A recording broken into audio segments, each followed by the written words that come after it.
I know. He's like probably shorter than you. He's like 5 feet. I know. He does take after. Yeah.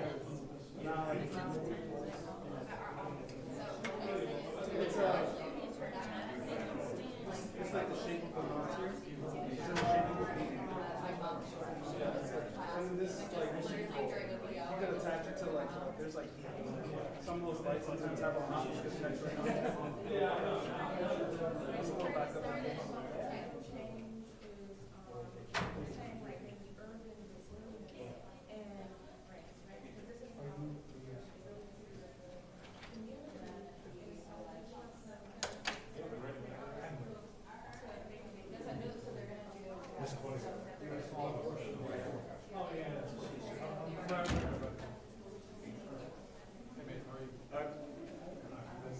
Just about ready to get started? Coming out. Yes.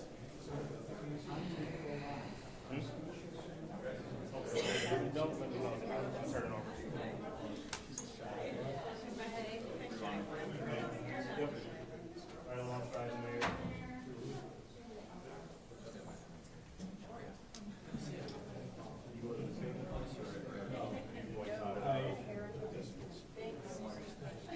Hey, great.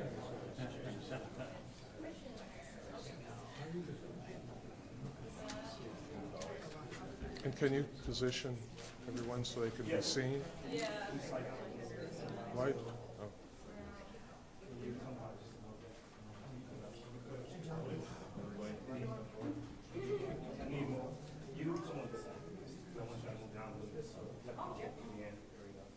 And not behind the mayor.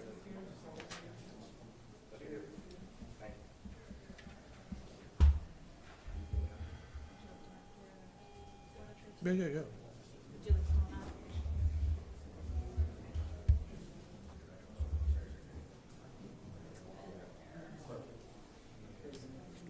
Tommy, you good?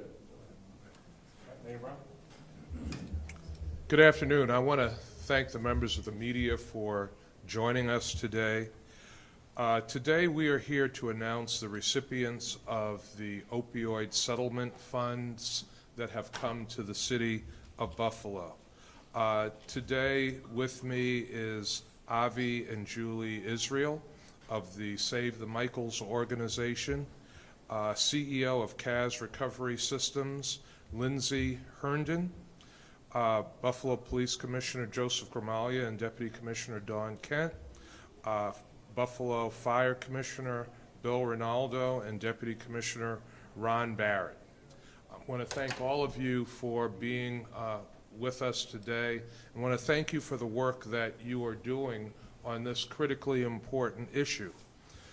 Drug addiction and opioid addiction destroys lives, communities, and families.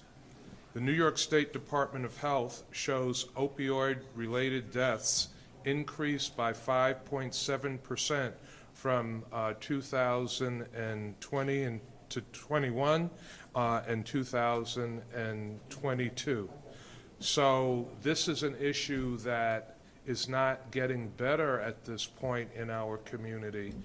It's an issue where we have seen the numbers go up. And these organizations standing here are working tirelessly every day to send the numbers in the other direction. Over the past year, our fire department has responded to 1,200 overdose calls. And over the last 30 days alone, 117 overdose calls. Last year, our fire department administered 420 doses of Narcan to reverse an overdose. And of January 1st of this year, they've already administered 144 doses of Narcan. Our police department has been actively working on this issue as well. Since 2022, and this statistic is incredibly alarming, the Buffalo Police have responded to more than 589 overdose deaths. So since 2022, our police department has responded to over 589 overdose deaths. Our police officers also carry Narcan and have been in a position of saving many lives over the years. And I thank the fire department and the police department for the work that they're doing on this issue. To help our city address the damage caused by drug and opioid addiction, the City of Buffalo has received a disbursement of the opioid settlement funds from the New York State Office of Addiction Services. And I want to thank our grants director, Geraldine Ford, for working very closely with our various city departments and the state to help successfully bring these funds into our city and to make sure that they get into the hands of organizations that are really making a difference on the front lines of this issue. Today we are announcing that Save the Michaels will be awarded $500,000 to create a 6-month residential reintegration program. CAS Recovery Systems will be awarded $49,500 to use for staff training. They'll learn skills like trauma awareness and de-escalation techniques. Our City of Buffalo Fire Department will be receiving $1 million for a drug needle disposal program and mental health counseling for firefighters involved in opioid crisis response. Our City of Buffalo Police Department will be receiving $1 million for a co-responder wellness program. This program will allow mental health professionals to accompany the Buffalo Police Department's behavioral health team when responding to drug-related crisis calls. The Buffalo Police Department is also enhancing their wellness program for department staff. To date, the City of Buffalo has received roughly $4.8 million in disbursements from the Opioid Settlement Fund, and more disbursements are expected in the future. With these allocations, we're working hard to do our part to fight drug addiction and to help individuals and their families recover and heal. To share more information about how the funds will be used, we're going to ask all of the organizations that are here today to speak to how they will use the funds. And I'm going to ask Avi and Julie Israel to come to the podium and share how Save the Michaels will use the funds.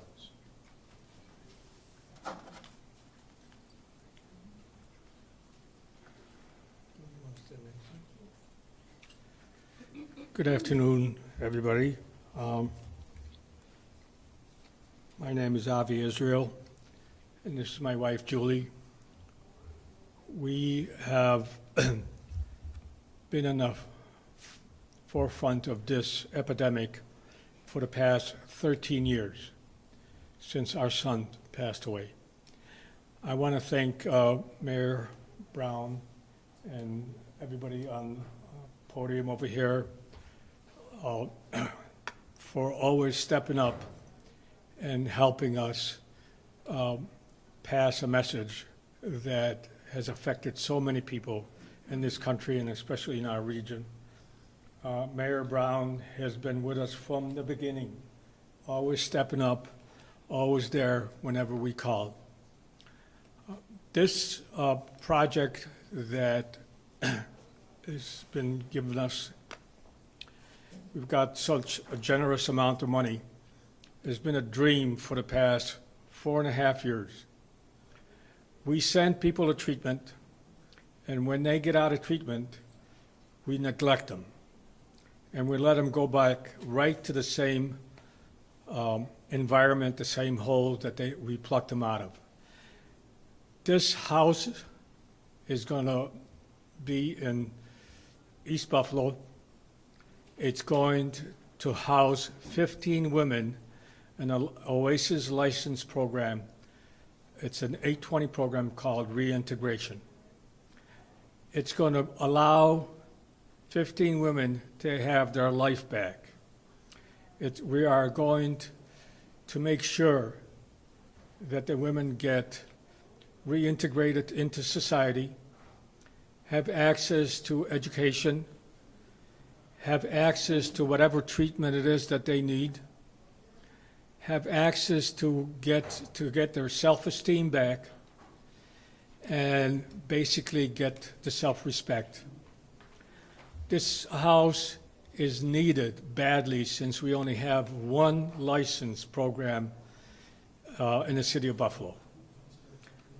It's been a long time coming, and it's something that we're hoping it will make a difference in a community that is really need help really bad.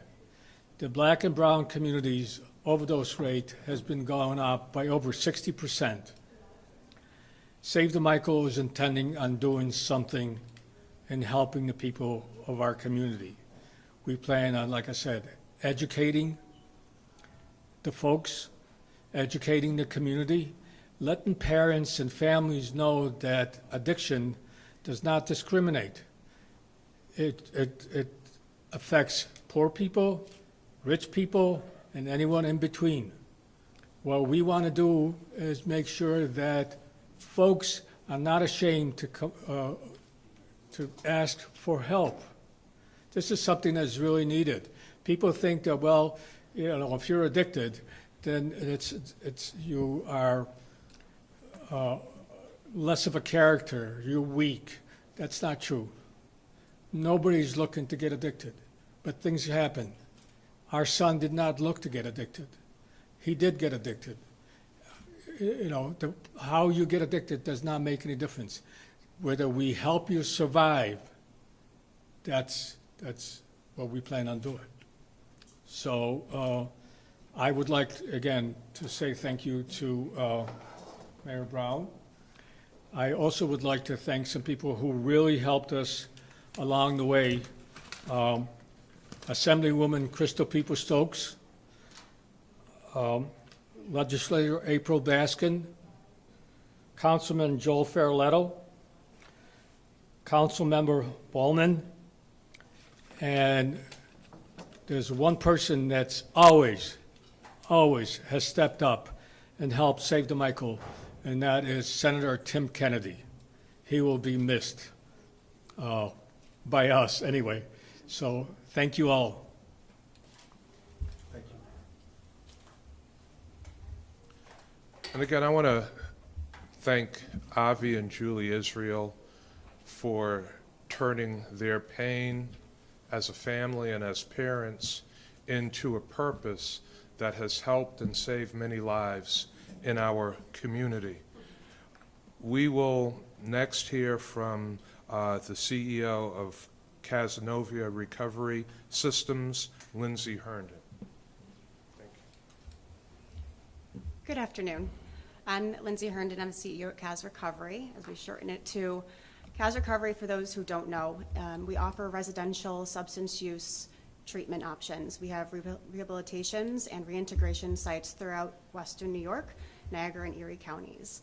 Our goal with these funds is to help enhance our staff through additional trainings and certifications that they may otherwise not be able to have. The strengths of our programs depend upon the strengths of our staff. The ability to help our residents rise to their full potential and empower them to continue on a healthier lifestyle is dependent upon the staff there to encourage them, motivate them, and guide them through this process. With these funds, it'll allow us to offer trauma-informed trainings around de-escalation, how to learn new tactics and evidence-based practices with cognitive behavioral therapy and other modalities that we can use at our sites in real time, even for those individuals and our staff team who aren't clinically trained. We're very excited for this opportunity, and it will help enhance all of our services across the board. So I'm very grateful to the City of Buffalo and Mayor Brown for this opportunity. Thank you. Thank you very much. Save the Michaels of the world and CAS Anovia Recovery Systems are organizations that are on the front lines of this critical issue. This is an issue that can affect every single family, but also on the front lines, and people might not always think about how the Buffalo Fire Department and the Buffalo Police Department are on the front lines of this issue, but they see it every single day. They deal with it every single day, and it's important for them to have the resources to help our community combat these issues as well.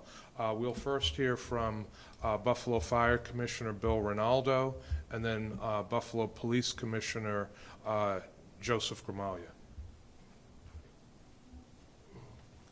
Thank you, Mayor. Good afternoon, everyone. Just want to go over just real quickly a little history of the opioid crisis and how it's affecting New York State and actually, every state across the country. So in recent years, the opioid epidemic has exploded across the country and across New York State, devastating families and communities. To put it in perspective, according to the International Association of Firefighters, overdose now surpasses car crashes as the leading cause of death in the U.S. This ever-growing phenomenon is closely intertwined with fire departments across the state and affecting the fire service on several fronts. Responding to an opioid-related emergency is very different and more complex than responding to other medical emergencies. It requires special care and more situational awareness to avoid direct contact or secondary contamination either through skin contact, namely fentanyl, or through inhalation, making it extremely challenging when treating the victim.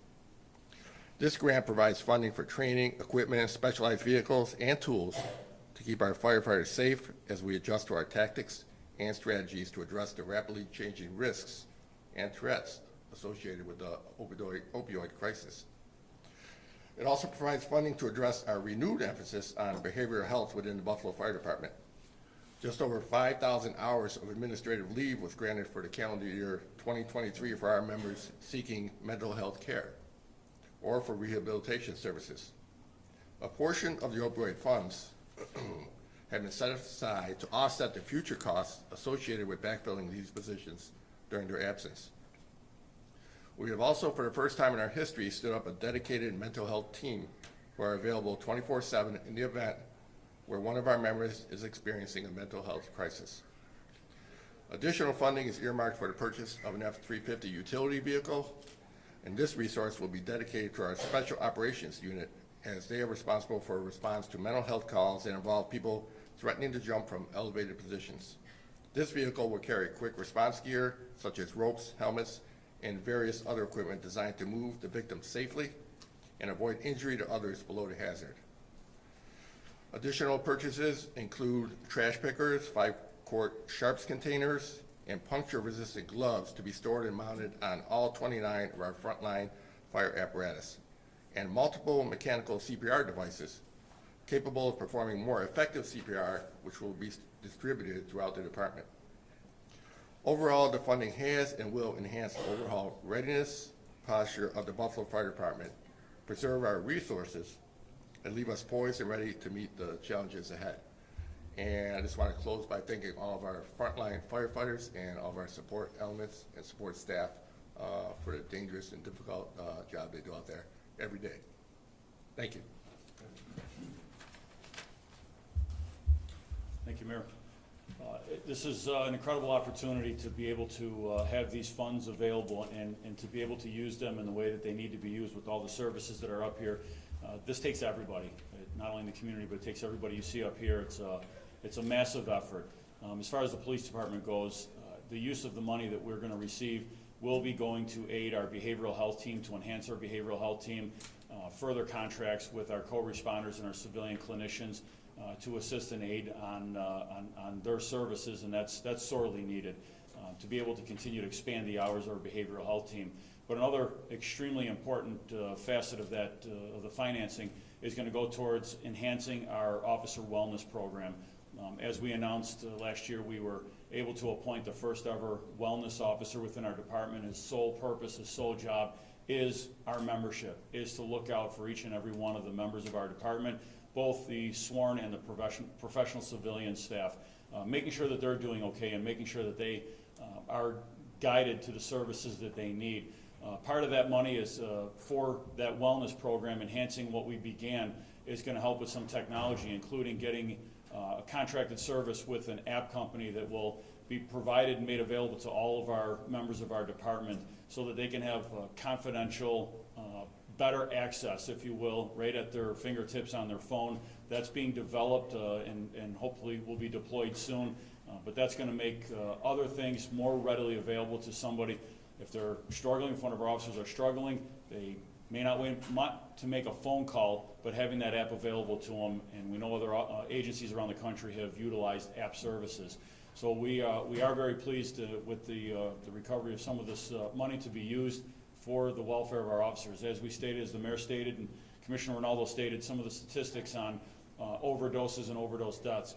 My phone goes off constantly, multiple times a day, and then we'll get stretches where it might be several days where there is an overdose death response by our homicide squad and our officers. They are seeing the effects of this on, I'll say, a daily basis and sometimes an hourly basis.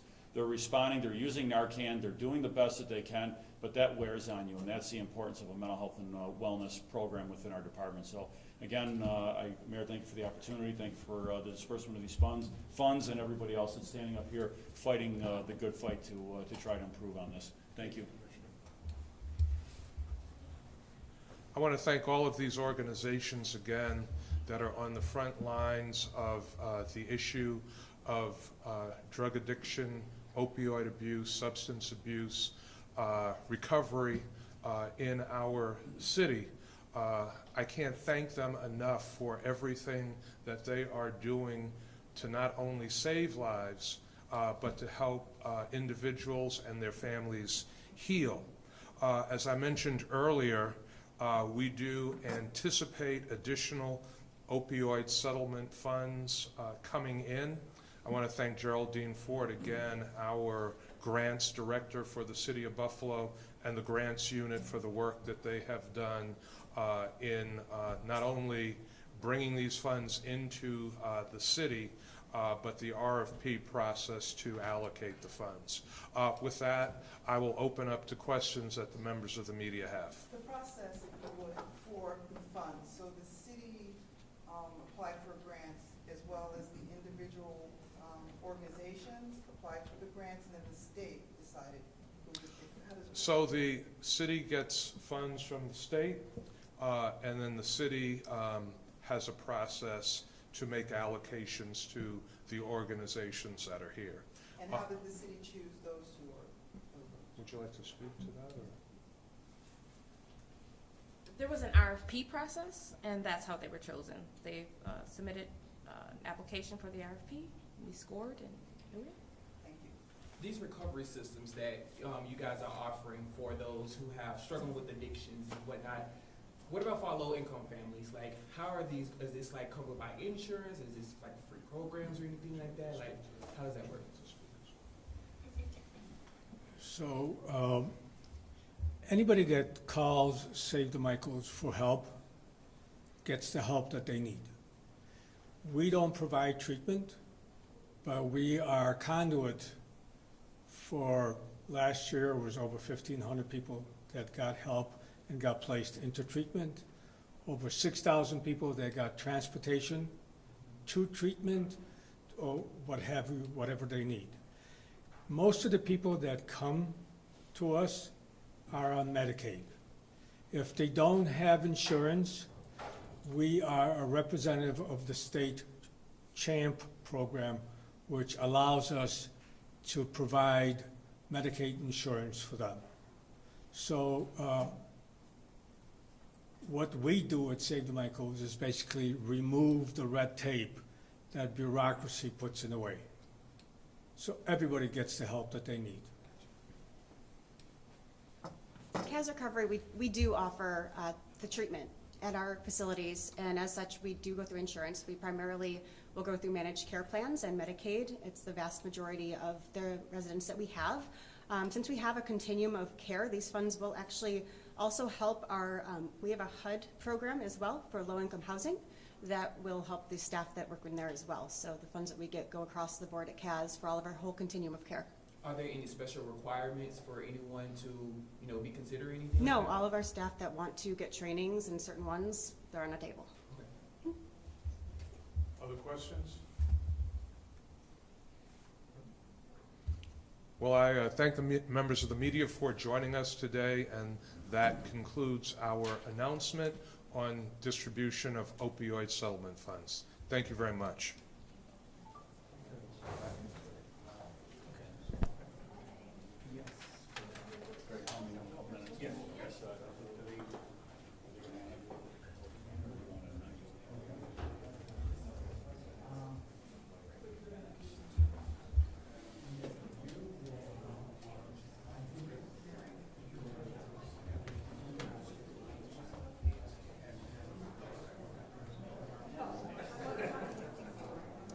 So you're good?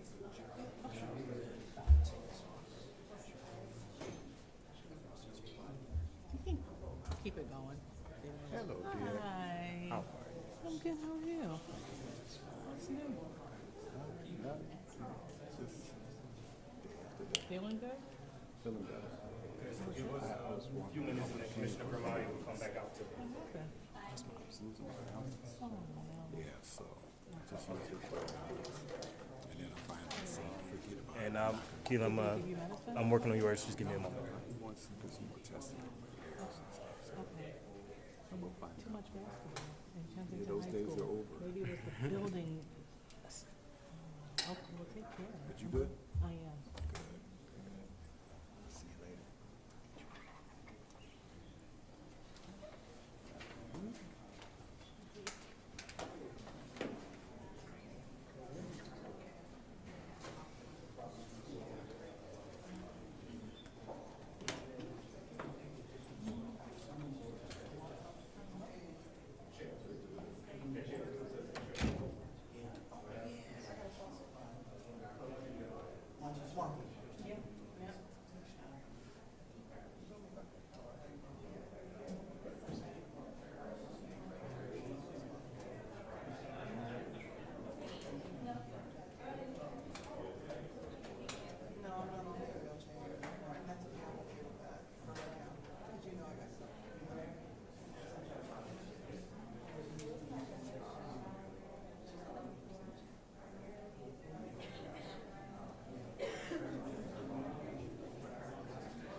I'm sure you could.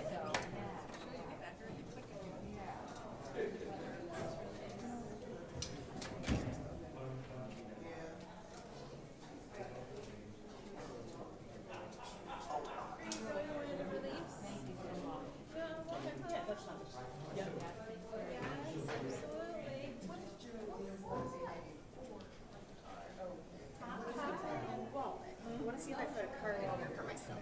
Because I'm gonna quote her on that. Yeah, yeah. See if I have any. Lindsay, I just want to introduce myself. Nice to meet you. I figured you were, but nice to meet you formally. Oh, I do, that's okay, I do the same thing sometimes, especially with everyone on.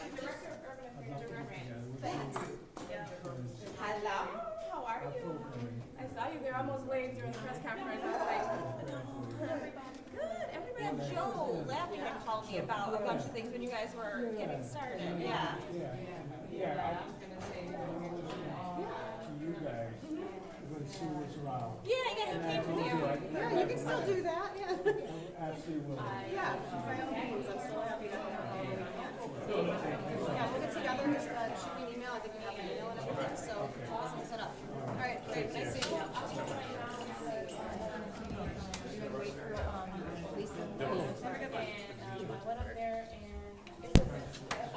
Yeah, go right ahead. Mic check, mic check. All good? Everybody's good? Mic check, testing, 1, 2, 3. Mic check, mic check. Are we all good? Yeah, mic check. We're good. All right. Thank you. Thank you.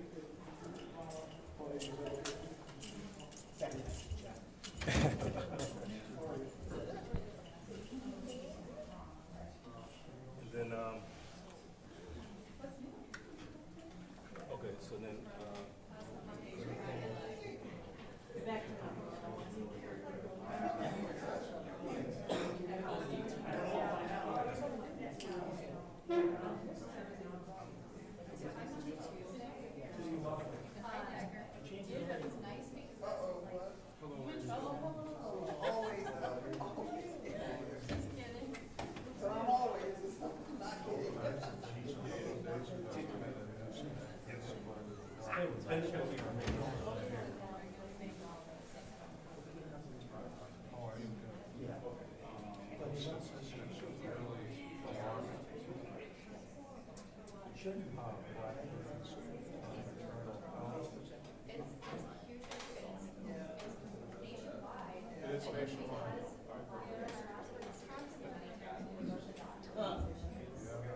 So in New York State, because of different causes from pregnancy, and diet, and the rate of white women, and it's estimated that between 73 to 80% of those deaths could be prevented.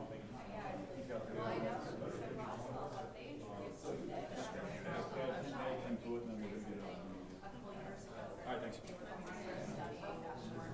Okay, sorry. I'm not hearing. Yeah, no.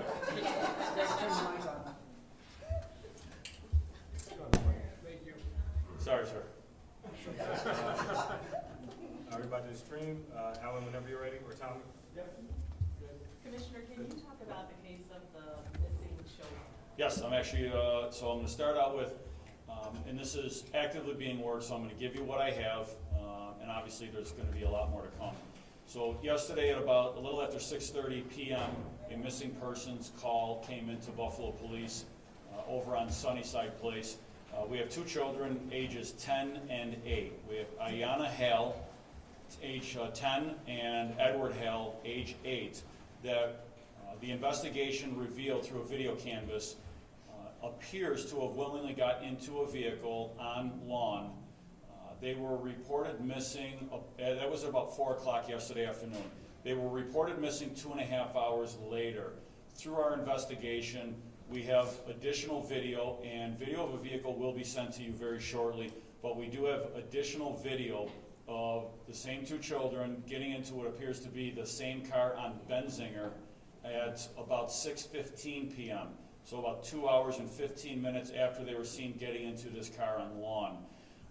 So far, what we have is that the person that reported the kids missing is a guardian and has custody of the children. We are talking to the biological mother. The biological mother lives on Benzinger. We have video of those children willingly getting into a car on Benzinger 2 hours and 15 minutes after they were seen getting into that original car on Sunnyside. As I said, there is an active order of protection for the biological mother to not have any contact with those children. So again, we have multiple detectives that have been working this case. We are attempting to identify this vehicle. We do not have a license plate as of yet, but it is a tan-colored, maybe gold Chevy Impala, somewhere in the 2009 to 2013 model years. There is no front license plate on that vehicle, but it appears through the still images that we have in the video that license plate may be on the front windshield on the passenger side. We are actively working our license plate reader systems and our city cameras. That does take time, but we are actively working those to try to get that vehicle passing through an intersection that would then hit off of our license plate reader. So obviously, when we have a license plate reader, we'll find that car instantly or find out what that information is. We're working this the other way of a description of a vehicle using our technology, and and that's why I talk so frequently about the importance of technology. These are the cases that make them even more important, to have that technology. We're working all that up right now. We spoke with the biological mother this morning.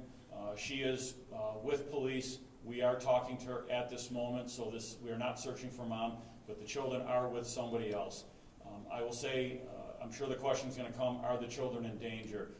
We are very concerned. I cannot assess at this point the danger level, but we are extremely concerned. We want to find out who has those kids. Obviously, we want to find those kids and get them returned safely. We are concerned anytime children go missing. In this particular case, yes, we are very concerned until we have a location and we have them back in our custody. Just want to go through a couple things. So with that, I will take some questions. Why no Amber Alert then? Well, Amber Alerts are very specific, and we're working up to that. You would need to have an exact license plate and other information. Amber Alerts are not meant to, and this is not the right way to say this for this case, but they're not meant to, quote-unquote, cry wolf.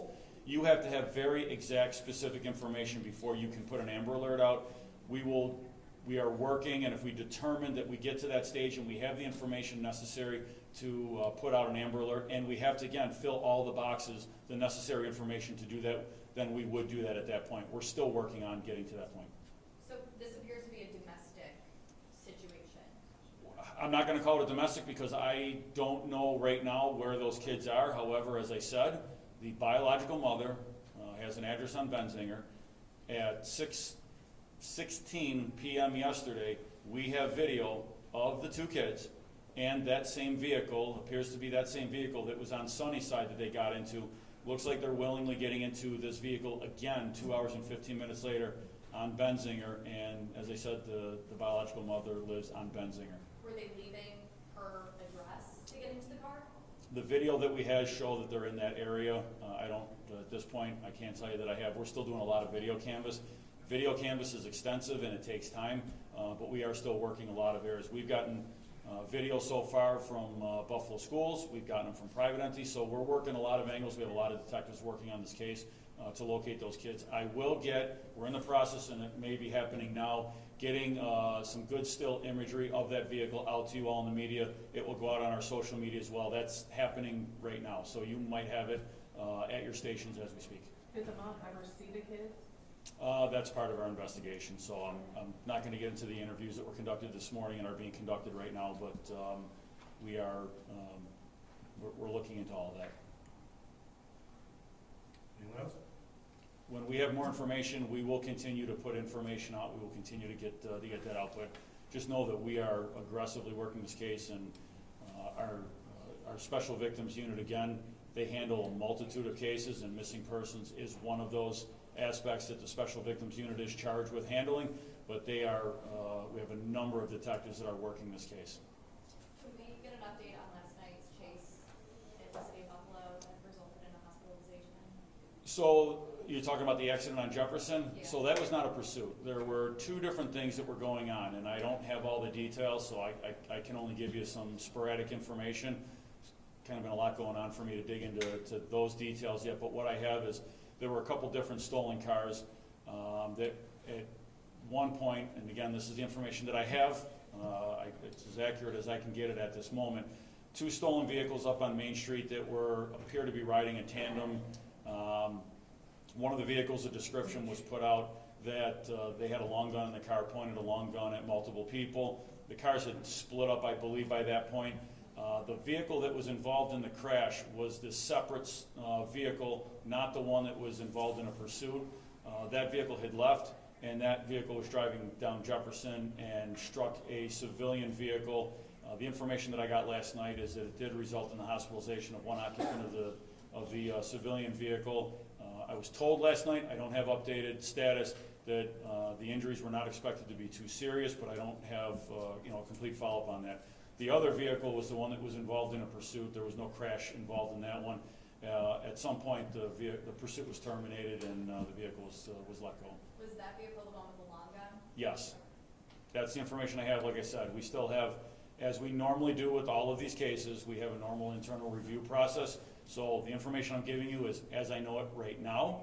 As we know, sometimes things are subject to change, but we're looking into that. But those two vehicles are separate. The vehicle that was involved in the crash was not being pursued. It was, as I was told last night, it was called in, the accident was called in by civilian 911 callers. We did get on scene. When we got on scene, the occupants of that stolen vehicle fled. We took a number of people into custody, but through the process, we ended up having to let them go last night. We have all their information. We are building that case, and our detectives, if we can get to where we need to on that case, and I keep speaking to this. If your vehicle is stolen and the police call you, please sign a supporting deposition. Please sign on as a complainant, because if you don't, we cannot charge. And that was the issue last night, that we didn't have it at that time. I believe we may have made contact and been able to obtain it later, but we will follow up and we will look to charge anybody that was in that car. But part of the solution that we have is when people actually follow through and press charges when your car is stolen. If you're just happy with getting your car back and you don't do anything about it, then I'm sorry, but you can't complain about it. So be a part of the solution, and you know, the criminal justice system is going to work as it works, but we're going to do our job, and we're asking those that are victimized, and they are victimized by this, to do their part and follow up on this process. All right, thank you. We will get more information out as it becomes available. All right.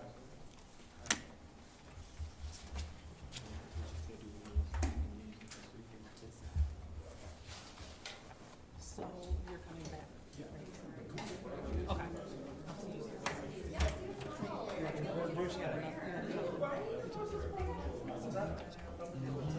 You know what?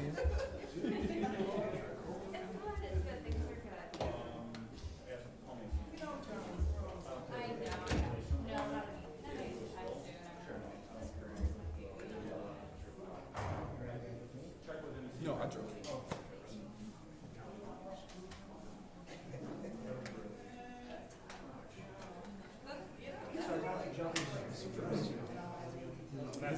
No, I mean, We'll probably end up coming over here in the back. you know, the cars do not swerve, they do not drive aggressively. Everybody drives like a teenager. Out of all the things I got going today, this is a ground ball, I think. I don't know, we'll see. What do you got for me? All right, bet. You want to wait till, so we don't... Thanks, Greg. Nice seeing you again. Okay. Take care. You want to move up more? Yeah, You want to move the camera? so they can clear out without y'all, you know. I think you're still hooked in.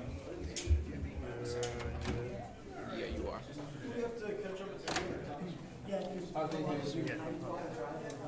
Busy? Oh, I don't care about that. I don't care about that. You know what? It's legal smoking guns. So, maybe not. I don't know. We'll see. And then maybe I'll go get high. I don't know. Bye, guys. I still can't. Bye. Riley, take care. I'm still not allowed.